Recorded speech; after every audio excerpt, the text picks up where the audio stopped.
All right. We are live, sister.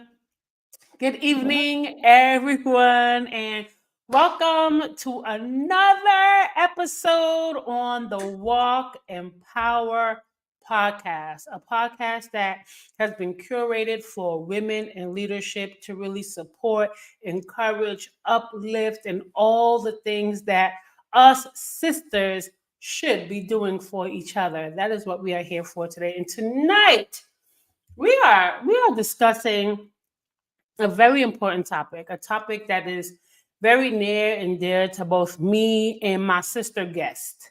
Redefining the strong Black woman in the workplace. But before I get started, I just want to say, welcome, sis.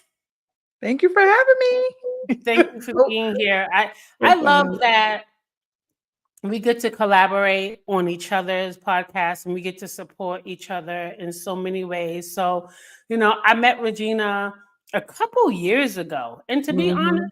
I don't even know if I remember where. At an event, that's for sure. I met her at an event. And then she was talking about her event, which I made sure that I was present at. And you guys will learn more about that event. So that is our gift to you tonight is to be present at an amazing and transformational event coming up this fall. But once I met Regina and started talking, then when I met her mom, it was solid. It was it. Like I was like, oh, mom is where it's at. So if mom is this amazing, I know the daughter got to be amazing too. And sure enough, I was not lying. And since then we have just been growing closer and closer, developing our friendship and always exploring ways to support one another. And that's what I love. Like, sis, I prayed Mhm. for friends like you. Mhm. When I prayed to be more connected and aligned with people that you know want more for us as Black women, Yeah.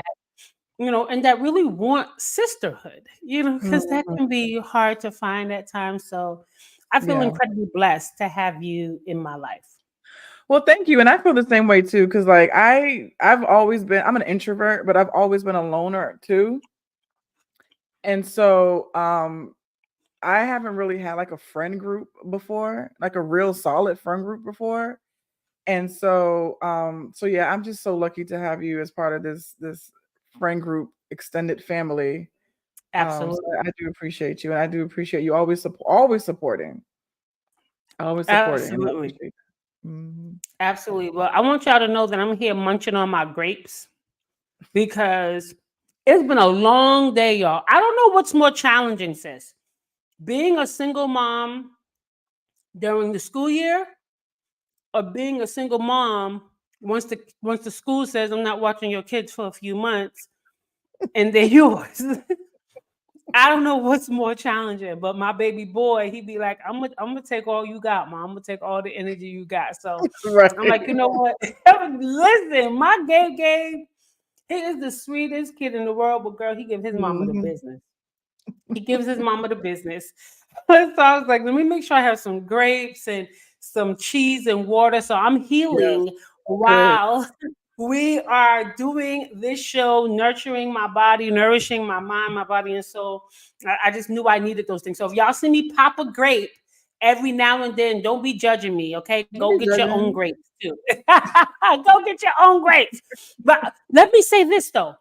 Something I learned a few years ago is like, especially during the summer months, that if you really want like an icy sweet treat, freeze grapes. Oh yeah, definitely. Oh, put your grapes in Yep. the freezer and you could pop them and suck in them slowly, and it is so delicious. It So is. don't say I never gave you nothing. All right. Okay, so first I want to do is formally introduce my sister Regina Renee. And I'm just going to read her amazing bio so that you all can learn more about her and the amazing work that she's doing.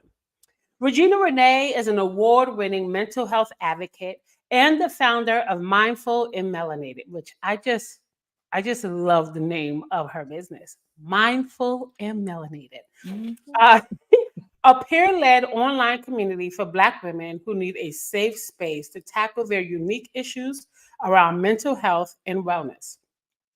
Regina has been battling depression since childhood. Her first suicide attempt was at the age of 12. As an adult, Regina muddled through life wearing a mask to hide what was really going on inside. Publicly, Regina was an overachiever, while privately numbing her pain by self medicating with alcohol. After several depressive episodes and breakthroughs, Regina decided to share her story with the hopes of helping other Black women along their mental wellness journey. Regina is also the creator of the Strong Black Woman Redefined Conference, an annual event which providers, politicians, and persons with lived experience come together to dismantle the cultural construct of the strong Black woman. Regina has been recognized by the Massachusetts Department of Mental Health and state legislature, as well as several community based organizations. So, you heard about my sis. You've heard a lot just in her bio about her story and some of her experiences, which she'll be open to sharing a little more here with you today. But to go even deeper and learn even more about who she is and what she's doing in the community, you must attend the Redefining Strong Black Women Conference, and all of that information will be available for here for you tonight. And Mm-hmm. so I just want to get this started. Regina, first of all, I want you to talk about what does it mean? What does it mean to be a strong Black woman in the workplace? Now, we know strong Black women, but tonight we're specifically talking about strong Black women in the workplace. What does that mean to you? What does that look like? Yeah, so for me personally, being a strong Black woman in the workplace was coming in early, staying late, not taking my lunch breaks, not getting up to pee. Child, I was holding on to my pee. Sometimes I was holding on to my pee like I was collecting insurance. I'm not insurance, interest on it. Like I was earning interest on my damn urine. Holding it for what? Anyway, just doing the most, going above and Because we beyond. got to And show them we don't need breaks, right? exactly. Like I would literally mule for my employers. And and I think one of the reasons why was because in a lot of the spaces that I worked in, it was white spaces. And I no matter how qualified I really was, no matter how credentialed and educated and experienced that I felt like I didn't deserve to be there. So I felt like I had to go above and beyond my white counterparts in order to feel accepted. So that's what that was for me. Yeah, I don't know. I know that there are so many women that can relate. I don't know about the holding pee part because I wasn't holding that because when I got a pee, it come like a rocket. I gotta go. But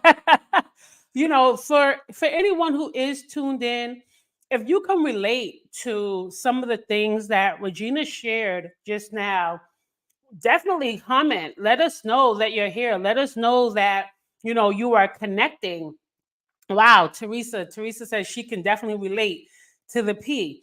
When I think about being a strong Black woman, one thing I definitely heard when you were talking is that imposter syndrome that Mm, shows up for us, especially when working in predominantly white spaces, right? Because while we know what we're capable of, we know what our experiences are, we know that we're educated, we are constantly be made to believe that it's not enough.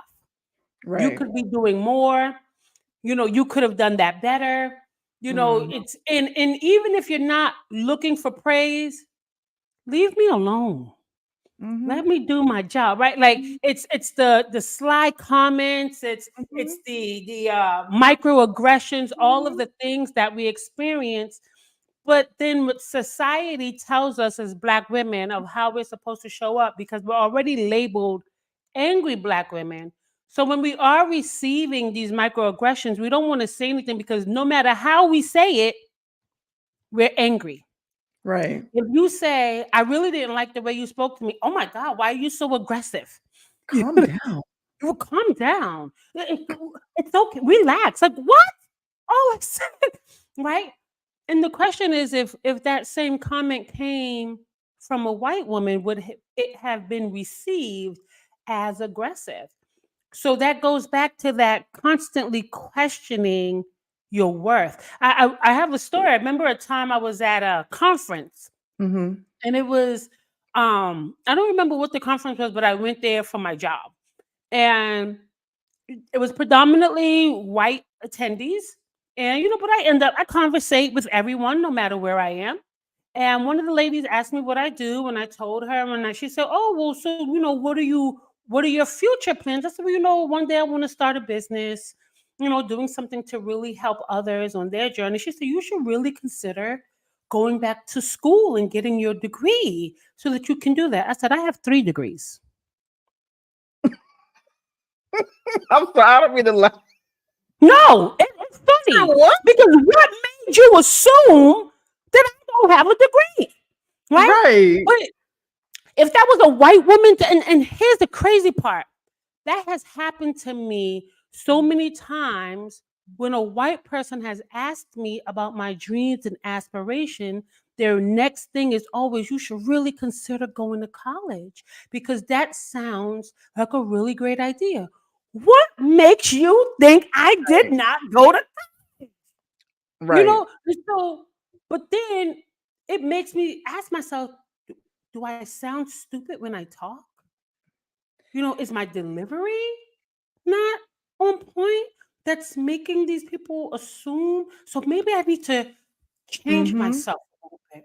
Maybe Mm-hmm. I need to talk more smart, whatever that is, right? Whatever it is, right. Maybe I need to dress different, or that maybe I need to do something different so that they assume something different. And so they were always asking ourselves, am I enough Right. for these roles, for these positions, for these spaces? And that's also where we shrink, right? Because we're told you're not enough. So you shrink yourself so that you can Mhm. hide in the crowd, Oh yeah, right? absolutely, absolutely. That's a crazy Do- story. That's that. Yeah, I'm sorry, I don't mean to laugh, but it's like it's funny and it's shocking, but it's not unexpected at the same time, and that's very sad. That's very I sad. think it's hilarious. I think it's hilarious that when somebody is talking to you, Mm-hmm. one, you see somebody at a conference, professionally dressed, Mm-hmm. among the people, the same people you're among. You ask them about their dreams and goals and aspirations. They tell you their vision clearly and plainly, and you automatically assume this girl's uneducated Mm-hmm. simply because of the color of my skin. Right. You know? Yeah. I have a crazy story too, and it's a little off topic, but not completely off. But I just want to respond to what Erica said in the comments that we can't even show up as our authentic selves. And so there was a job that I had applied for. And girl, you know how we do, how we switch up our hair all the time. One day we want to Girl, wear crochet, don't next day we talk got about the dreads, next day we got hair. the fro, the wig, all of that. So listen. During the interview process, it was a wig week, right? So I was wearing my straight wig, straight black wig during the interview process. And I want to say maybe like 2 or 3 weeks into the job, I wore my natural hair like this.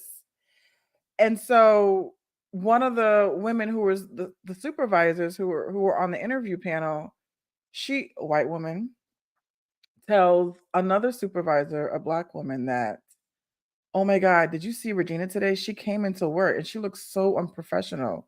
Mm, I would have never, I would have never recommended for her if I would have known she would have came to work looking like that. And mm. so the black woman who happened to be my direct supervisor, so she's telling me this after the fact, which was kind of messy, but I'm glad she did tell me, but it was still kind of messy. Um, the black woman was like, well, what do you mean? She looks fine to me. She's wearing like a suit like everybody else. Her hair, she looks so unkempt. Did And she so the stick black up for you? absolutely. She Okay. was like, so she's unkept because she's wearing the hair that grows out of her head. And she checked her, of course. And she told me about it. And she just told me, like, just be careful of that woman. She's yeah, just be careful of that woman. I didn't last long in that job. Um And that obviously. and sometimes when we think about the strong black woman in the workplace, we don't think about these things. We don't think about how we're perceived because of how we dress, because of our Hmm. natural hair, because of our earrings. Like, I love hoop earrings because I have a big face, so they just really okay. I just feel beautiful with my earrings, but it's considered ghetto. And when you have to start changing what really makes you feel good, changing your hair, changing your style, changing your jewelry just to fit in. These are the things, these are survival methods that Right. are recognized as a part of being the strong black woman. Whatever it takes to survive this circumstance and get my paycheck, right? Like we are literally surviving for our livelihood, Hmm. right? And understanding that when we talk about the strong black woman, it's not just about coming in late, or I mean coming in early or leaving late, because that's definitely a part of it. It's not just about doing the most, but it's also about feeling like you have to change who you are, that you have to be one person at the workplace and a totally different person outside of the workplace, because you're not professional if you show up as your authentic self Right. in the workplace, right? Like, and I just think that so many of us are going through that. But Hmm. also, when we think about the strong black woman, we also, especially for women in leadership who may be supervising, Right. right? And often dealing with the aggressive behaviors from their subordinates, and how you have to show up now. Sometimes that can turn into the people pleasing. Well, I really want them to like me, I really want them to respect me as their supervisor, so what can I do differently? I'll say yes more often, I'll agree Hmm. more often, I'll do Yeah. more of those things that I think that will make them happy, even though it makes me unhappy, even Mhm. though it disrupts my sleep at night. Right? So we have the imposter syndrome, we have the shrinking, we Yeah. have the people pleasing, right? Yeah. All of those things, All of that. right? But also the abandonment of your needs. And that goes back to when you said, I even held my pee, Mhm. right? And thinking about what something like holding your pee when you have to go does to your body, Oh and yeah. the damage, Mhm. right? Just to say, I got this. I don't need breaks. Mhm. I'm a soldier. I'm a worker bee. I'm a robot. You got something that needs to be done? Give it to me. Give it to me. Right? Girl, I should own stock in the Minute Clinic because as many times as I went up in there for UTIs. Listen, listen. And that's the thing, right? And you have a UTI because you can't say, I need to go to the bathroom without somebody watching you. Damn, didn't she just get up? Wow, she takes a lot of breaks. Like, wow, is she okay? I'm going to the bathroom. Why are you watching me? Why are you watching me? Right?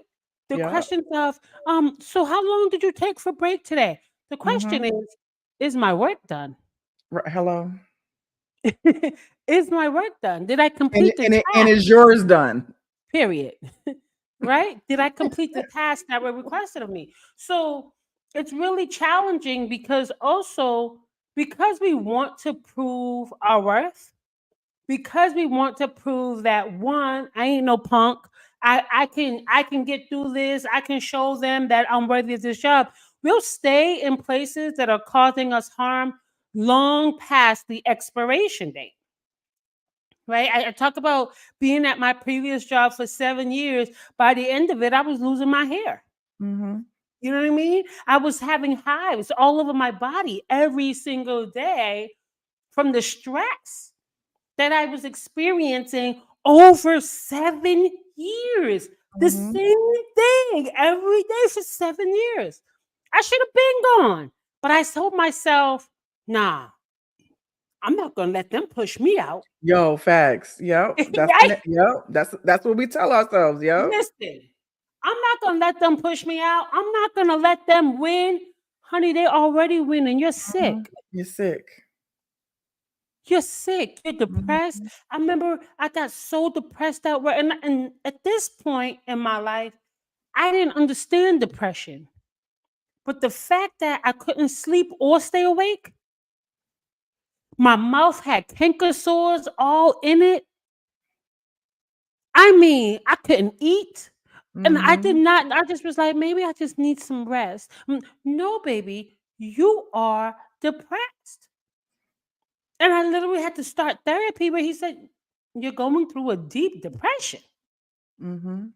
So it's like, but we want to be strong and prove that if I leave, that means I'm weak.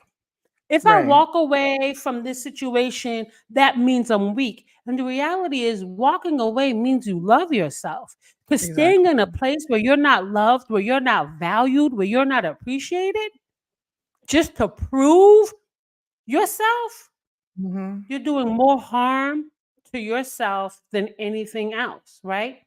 And Yeah, those are the absolutely. things that we have to think about when we think about the strong Black woman in the workplace. So I know we kind of talked about it a little bit, or maybe not.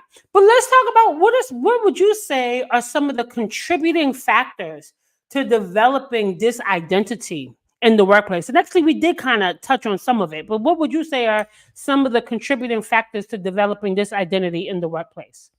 Yeah, it's definitely the imposter syndrome. Definitely the feeling of inadequacy because of the narratives that we tell ourselves, what society tells us, what the media tells us. Um, it's for at least that's what it was, for me. And like you said, proving some arbitrary point to who, to what, for what, why. It's I feel like we're always in this state of mind, like you said, survival, where we have to prove that we belong here and we are allowed to take up space in this area.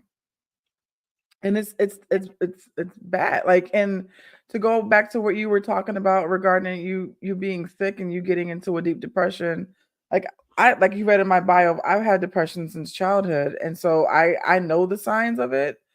But even still, I would ignore those signs. And I was so depressed at one point at one of these toxic workplaces that a coworker of mine had helped me through a depressive episode. And I didn't know that he suffered from depression as well. I found out because I want to say maybe a few months later, he expired because he committed suicide. Wow. And so I was extremely sad, but you wanna know why I was sad, Carmen? Wow.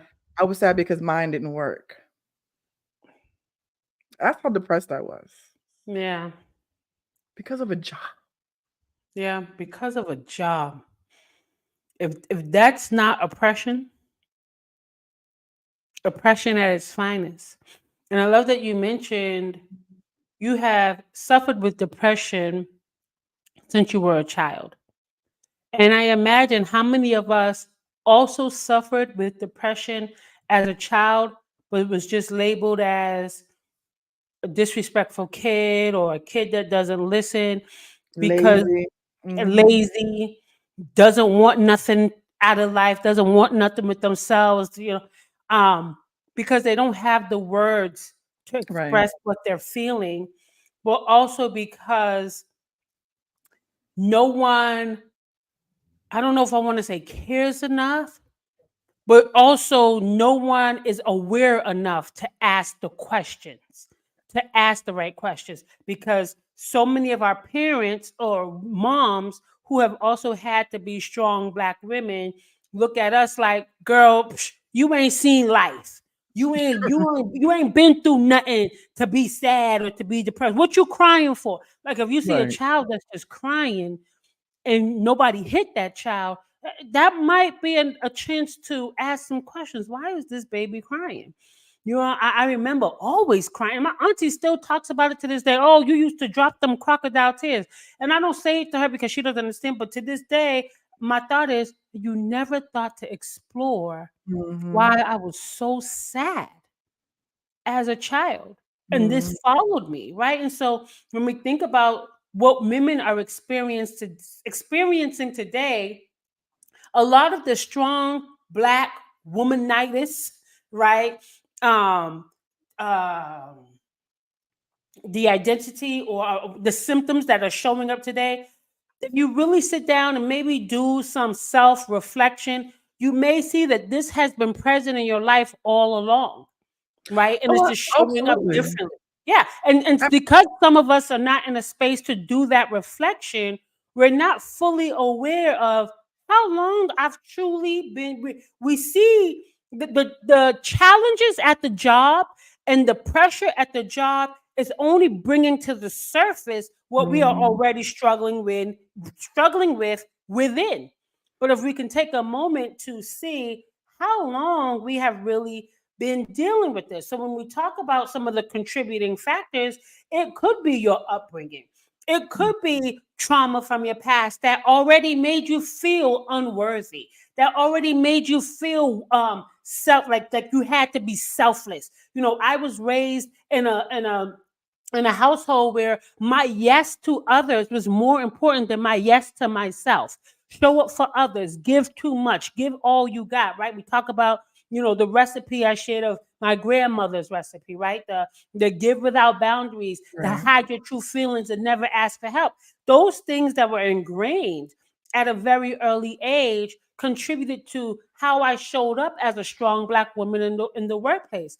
And so when we think about all the contributing factors, I want to encourage those who are listening and watching to think about what are some of the messages you received in Right. childhood or even some of the experiences. I told a client the other day that it only takes one person to make you feel unworthy at Mhm. any point in your life. It only takes one person. Now, many of us have had multiple, but it only takes one person to tell you you ain't shit, to tell you you ain't worth it, to tell you you're not enough. But it also only takes one person to make you feel like the most valuable person in the world, and that's you. Right. Right? It only takes one. We have a few comments, and I just want to check in with some of our people. So we have Erica who said, I have a black coworker who I love dearly. She has literally become family to me. We talk every day, but we never let our coworkers know that we are cool due to them thinking we are clicking up. And that is horrible because Yes. here's the part. Erica, we need sisterhood in the workplace, right? Like sometimes I know in my past job, if I did not have my black coworkers, the ones who I got along with, if I did not have them, I don't know how I would have gotten through my workday. And when she got a new job, oh, it was over. To go. I was like, Mhm. what? They're gone now. What am I doing here? Yep. Right. And so, Erica, thank you for sharing that. What would you like to say about that, sis? Yeah, I was gonna I'm in a similar situation too. Or was it a similar situation? And like we were like, we'll be in meetings or whatever, and we'll be texting each other, like, okay, did you hear it? Because I'm not tripping. No, girl, you ain't tripping. Okay, good. Because the colonizers like to gaslight you now. So you have to have that support system because You if you need don't it. have someone that's there who is a witness to it, that you could bounce like questions off of, Right. because you would You would literally feel like you're being gaslit at work. absolutely. And you would definitely feel like it must be me. Right. I love that you Mhm. said that because I remember being in meetings with my coworkers and they would be texting me and right after the meeting they would call me like, "Are you okay?" Because that was wild. I'm Yo. like, okay, I'm happy. I didn't have to say nothing. Y'all saw that craziness. You know what I'm saying? So thank you, Erica, for your comment. Like we need We need allies. We need sisterhood, or even brotherhood. Like we need someone who we can just say, together we can get through this. Together Mhm. we can get through this day. Let's see what Monique said. Hey Monique girl, thank you for tuning in. Thank you all of you ladies for tuning in. So Monique says also so many of us have high girl talk about it. High functioning depression. I experienced during the pandemic, working, but miserable. Listen, talk about that Yep. high functioning depression, sis. You know what? And first of all, I don't like that term, but it's just it's just the easiest way to say that we are getting through, we're making a way out of no way. And I hate the fact that a lot of us have high functioning depression because the way we present ourselves when we actually bite the bullet and ask for help, girl, you got this. Girl, You got this. Girl, you're the strongest girl, you're the strongest woman I you're the know. strongest woman I know. Don't say that, sis. You know what? Thank you for saying I'm the strongest woman you know, because it took a lot of courage for me to ask for help. So you gonna help me? Or nah. You feel me? Because the strength is in being able. Well, but you know what? Let me not go too deep. Right. But that's the fact, right? Thank you so Yep. much, Monique. Because at the end of the day, so many women are showing up in the workplace daily depressed, overwhelmed, frustrated, exhausted, Exhausted. dealing with pain in their body. Like sometimes we're like, oh my God, I'm so achy, my muscles. You don't realize that that pain is from the stress.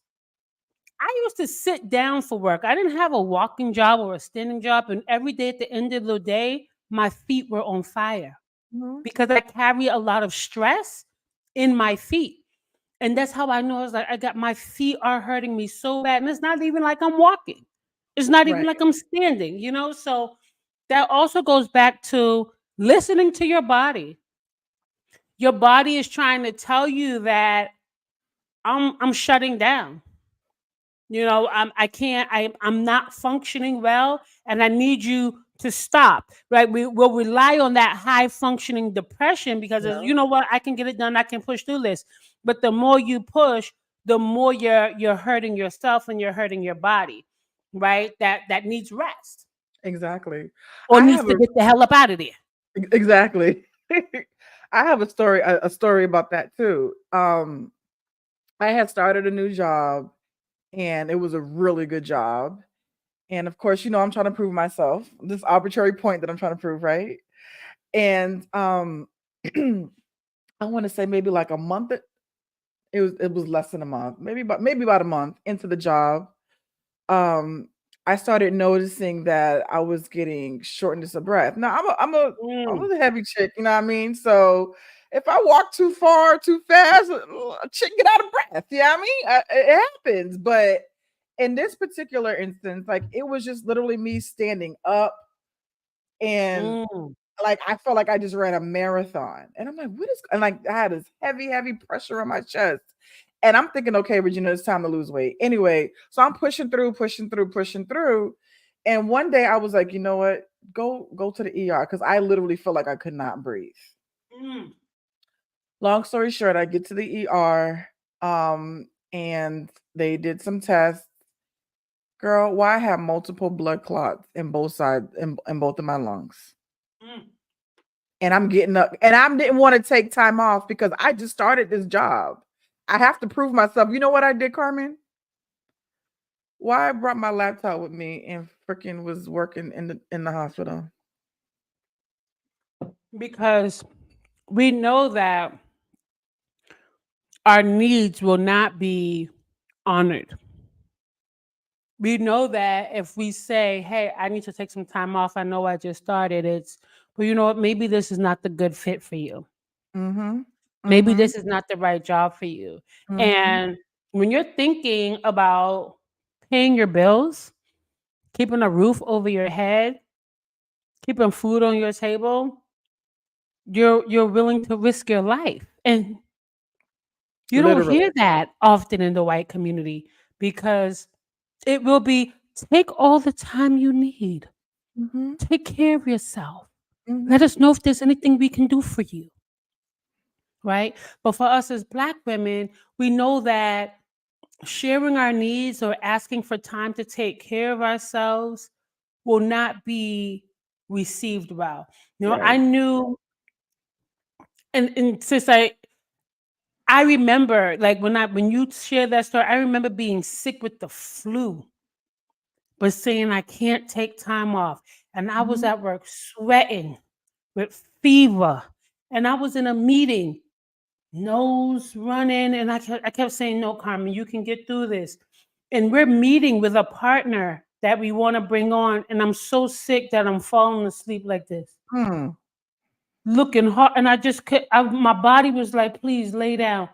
And when it was done, my supervisor was like, "Are you okay?" I was like, "I'm just not feeling well." And he was like, "Maybe you should go home." I was like, "No, I'm just gonna finish up the day.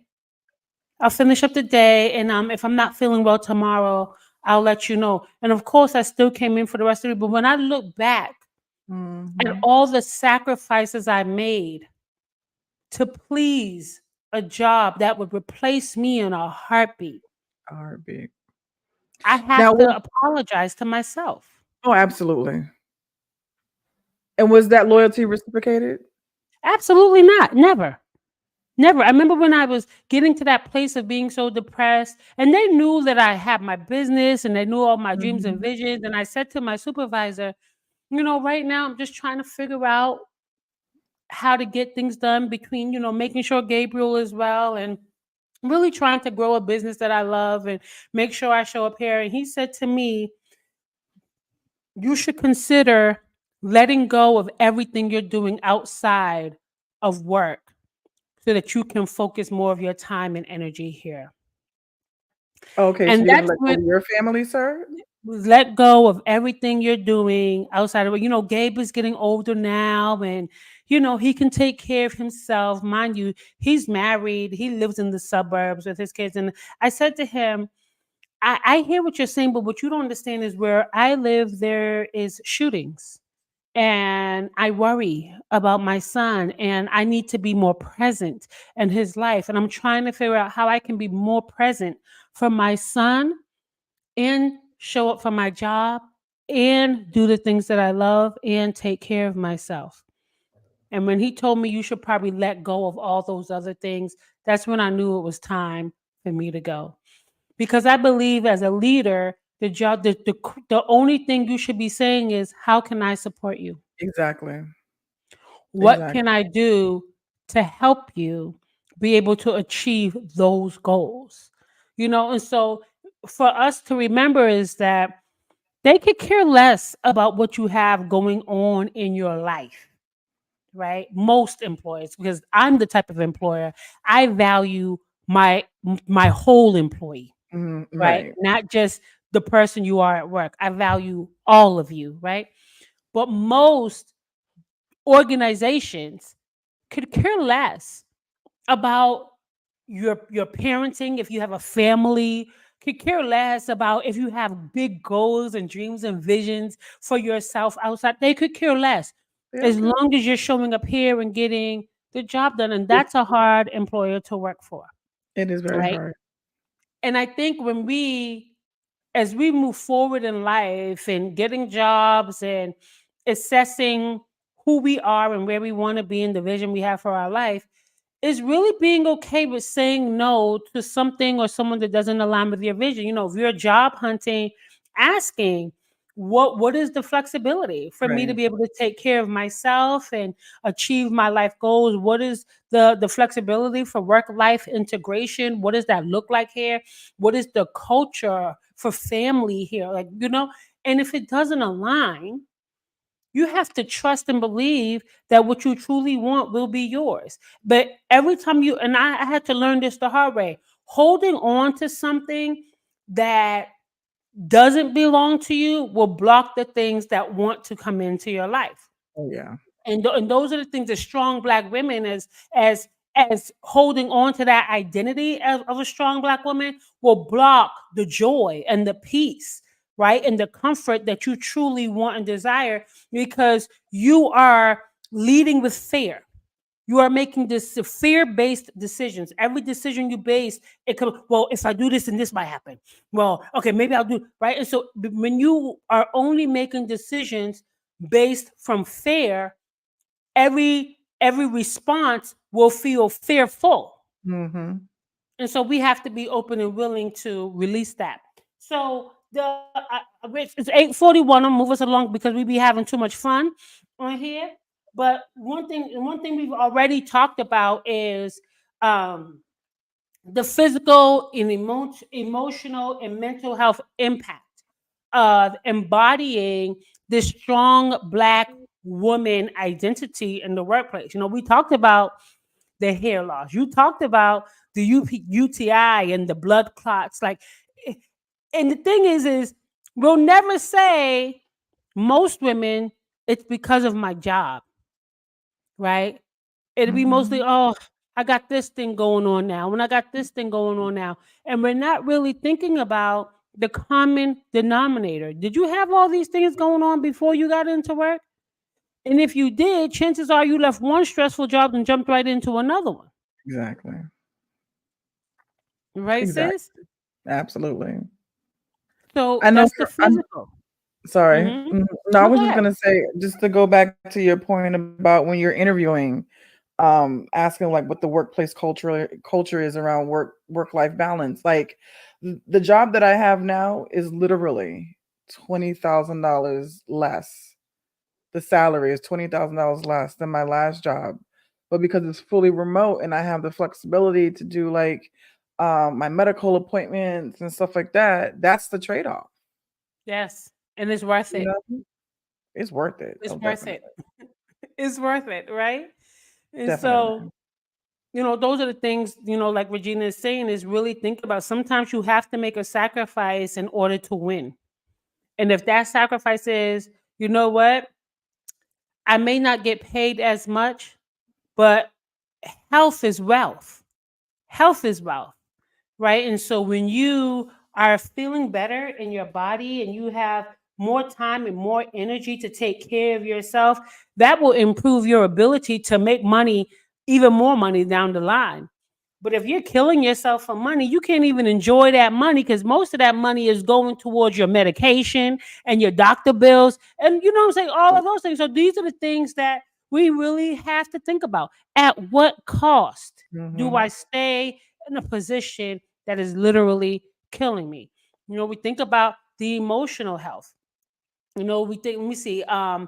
Erica said, Erica said here, she had an employee tell her to bring her sick child to the office. Yes, yes, right. Like, that's how you know they do not care, sis. Yeah. They do That was not actually care. that was You Teresa know? that said that. That was my mom, and I hope that Oh, wasn't me that that was did it. Teresa. I That hope was they didn't tell Teresa. you to bring me to work when I was sick. They said, bring her sick ass in here with you. Right? Then we have Erica who said, I'm tired of being strong. Get somebody to do it expeditiously. Absolutely.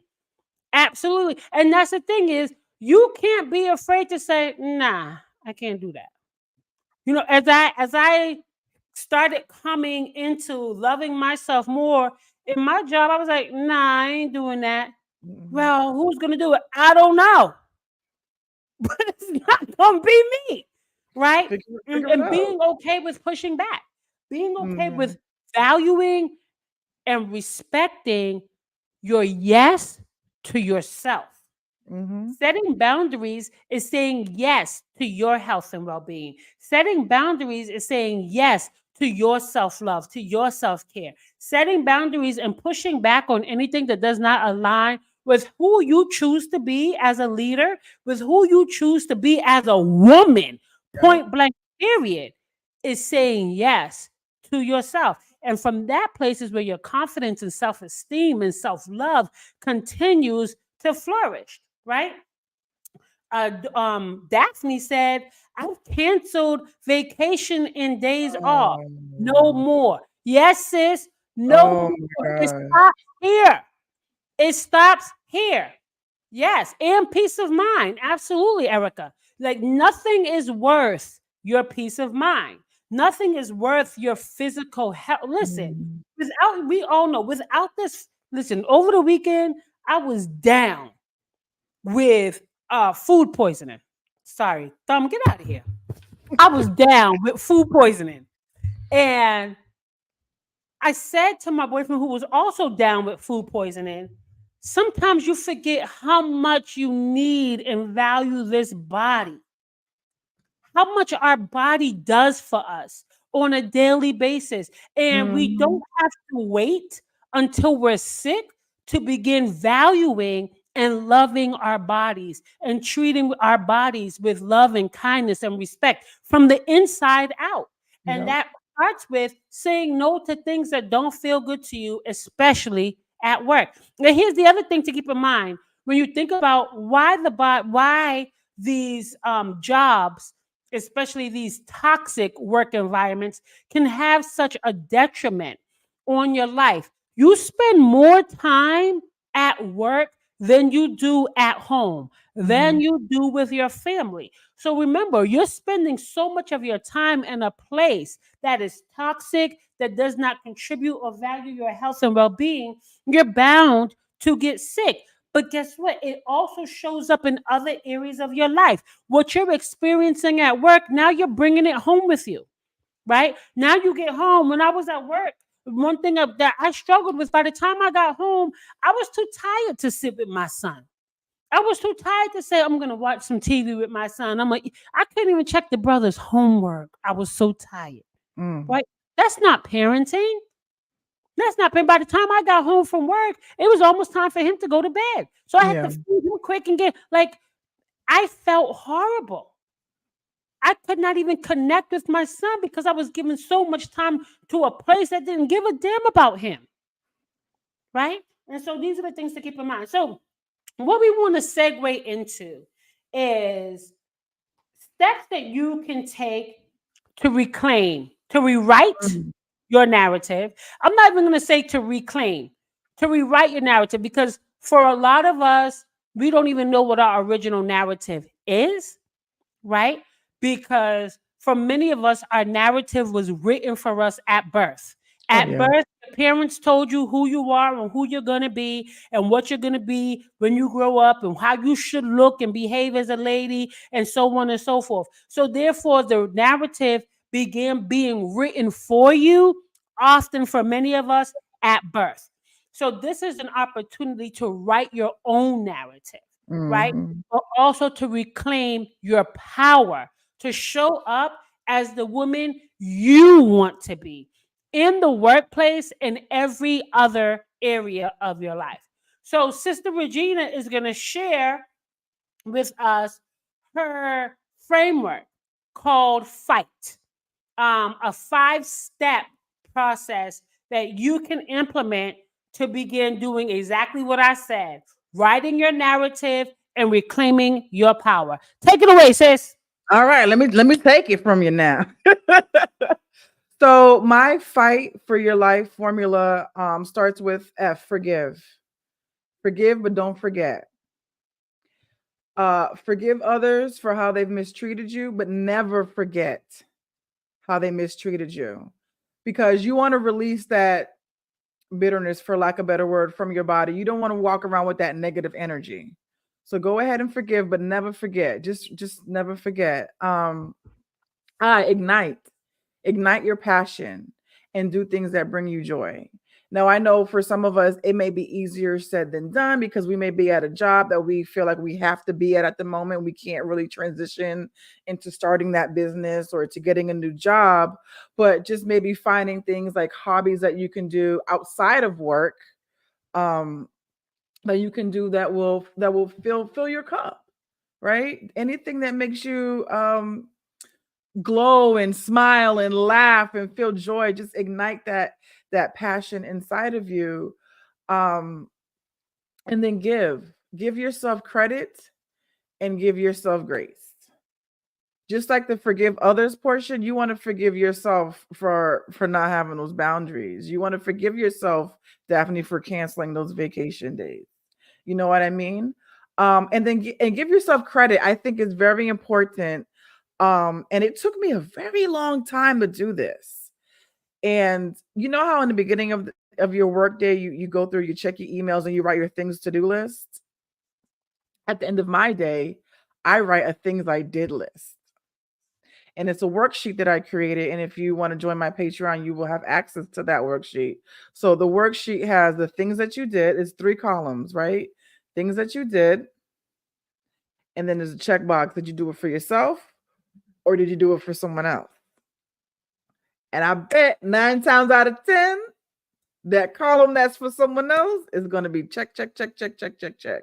So just evaluate how much you are doing for yourself and just pat yourself on the back for doing it, and evaluate how much you're doing for others and say, hey, do I need to establish some boundaries right now? H is have a plan.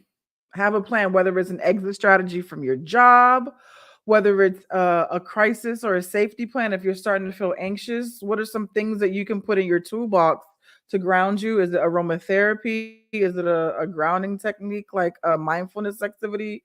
Have a plan. When I want to talk to a supervisor or a boss about something that may be a difficult topic or a difficult conversation where I feel like I've been mistreated and they need to be put on notice, I'll have my plan is like I'll write out the email and I'll have a girlfriend read it, be like, okay, does it sound to me like, am I getting my point across without sounding like a bitch? Right. So have a plan. Even something as simple as having an am I tripping conversation is the plan. And then lastly is take time to be by yourself. Not with your man, not with your friends, not with your kids. Sorry, Gabe. By yourself.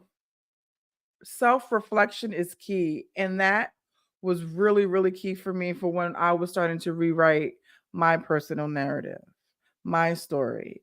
Because I sat down and I said to myself, I said, Regina, you are not living authentically. You are not living the life that Regina Renee wants to live. You're living the life that you think you were supposed to be living. You think you're supposed to be climbing this corporate ladder. Do you really want to be in that C-suite? Or do you want to say you make $100K a year? Right. Take time for yourself, self-reflect, date yourself.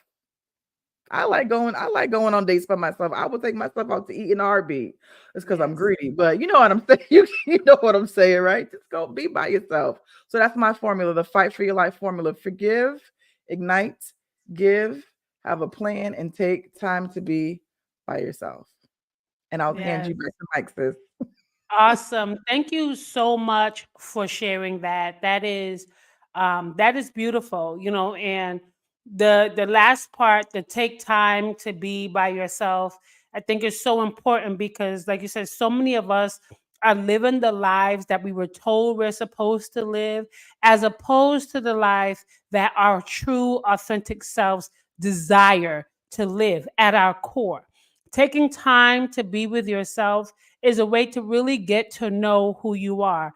People always tell you, you should definitely start your self love journey, start loving yourself. Nobody knows what the hell that means if Mm-hmm. you have not experienced self love. Nobody knows what it means to start a self love journey. So I encourage you to start a self discovery journey. Start to Mm-hmm. learn more about yourself. Start to understand yourself. Start to understand your thoughts, why you feel the way you feel, why you think the way you do. Like I said earlier, that self reflection to understand how long have I really been experiencing this.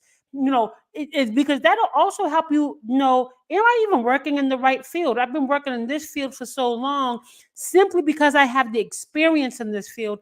But am I really happy doing Mm-hmm. this? And that's what I had to come to terms with. Because I was working in human service for so long and I have so much experience in leadership in human service, I felt like that's where I was supposed to be. At the end of the day, I'm always serving humans, but I can serve humans in a different capacity. And I realized this is not the capacity I want to serve in, nor is it the capacity that my purpose is to serve in. And Mm-hmm. that took me diving into that self discovery.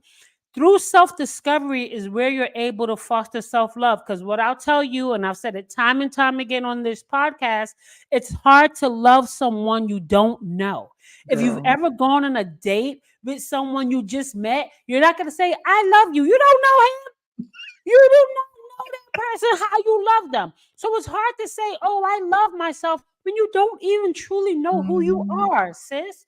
Right. And so taking that time to be alone, listen, my solo dates is what really helped me to develop myself. I was single for 4 years and decided that I'm going to date myself during this period. I will call the restaurant, say it's a special occasion. They would have roses and candles on that table ready when I get there. I would dress up like I was meeting the love of my life.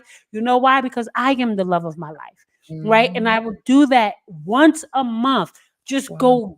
go big. But and I'm not saying Mhm. that's what you have to do, but find things that allow you to just sit with yourself Mhm. and learn what you truly need, what you truly desire in order to feel more fulfilled in your life.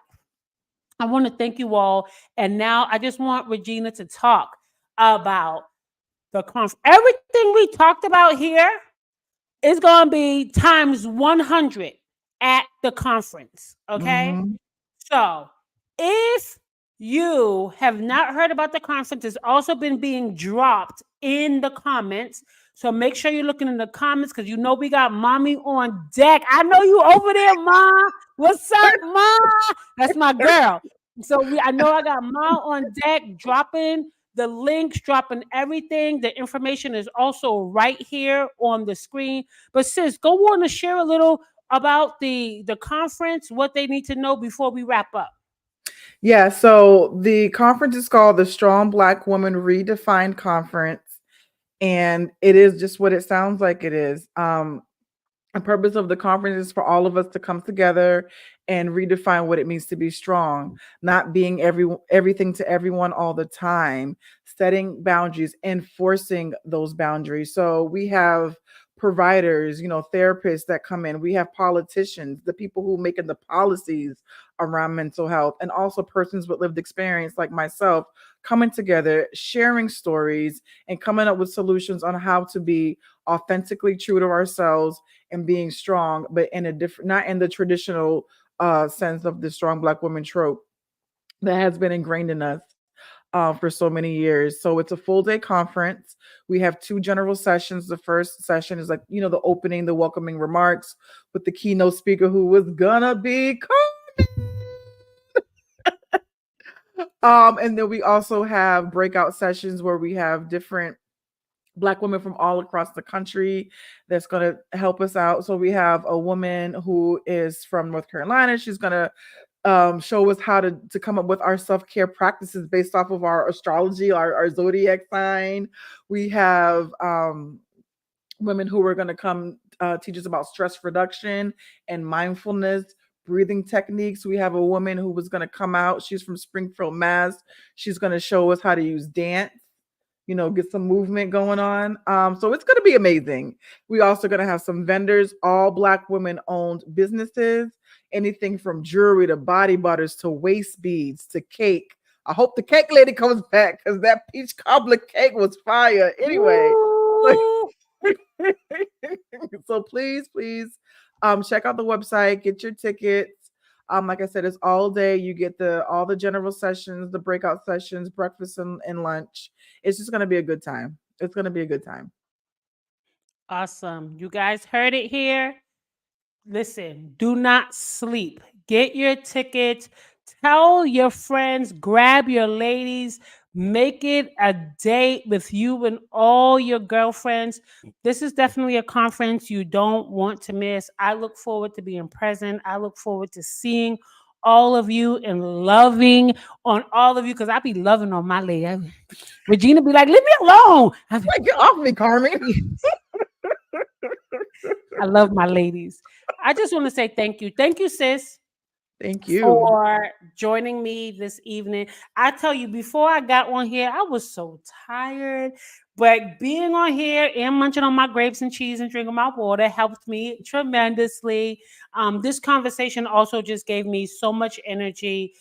Every time we get to have these conversations, It's a reminder of why we do what we do, but it's also a reminder that we're still healing, right? That Mhm. we're still healing, that we're still learning about who we are and what we want. But because it's a journey, there's no final destination to this journey. It's something that as we continue to grow and evolve and to meet other people who share about their stories, that we can just continue to grow into that girl, into her, right? That version of us that we dream about, that we envision in our minds, that we feel in our souls. And so I just want to encourage you to keep learning yourself, to keep Mhm. exploring yourself. You are allowed to change your mind and love something new and want something more and want something better for yourself every single day. You have that right. Queens, thank you. I love you. I love you, my sister Regina.